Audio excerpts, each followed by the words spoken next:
गेले 40-50 वर्षापासून हे पाण्याचा प्रश्न आपल्यासारखा आहे. सोलापूर शहराच्या पाण्याचा प्रश्न कधी सुटणार आहे हे सांगा.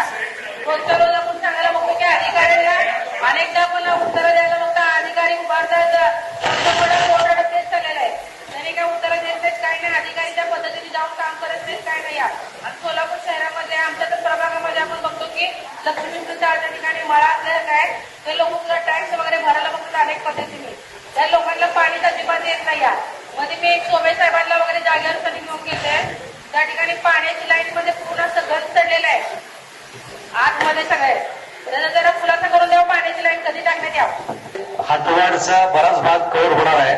परवा फुलारी मॅडमच्या वॉर्डामध्ये आम्ही फिरलो, तिथे वस्तुस्थिती आज गाठी झालेल्या आहेत. तरी सुद्धा भाग कट करून आम्ही प्रेशरनं पाणी दिलं. गेल्या गेल्या त्यांना पाणी आलं, सगळीकडे फिरलोय आम्ही. पाणी साधा एक दिवसाचा प्रश्न झाला, आता रोजचं तेच व्हायला बघणार ना. आता उद्या पाणी सुटल्यानंतर तेच प्रॉब्लेम यायला बघणार ना.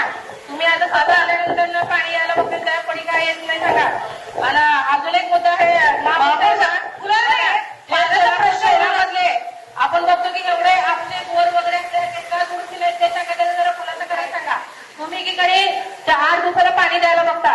नागरिकांना पाण्याची सोय कुठली केली पाहिजे. बोर बंद आहेत, बोर रिपेअरिंग होत नाहीत, काय नाहीत. दोन अधिकाऱ्यांना आपण फोन लावले गेलो, फोन उचलत नाहीत. जागेवर माणसं जाऊन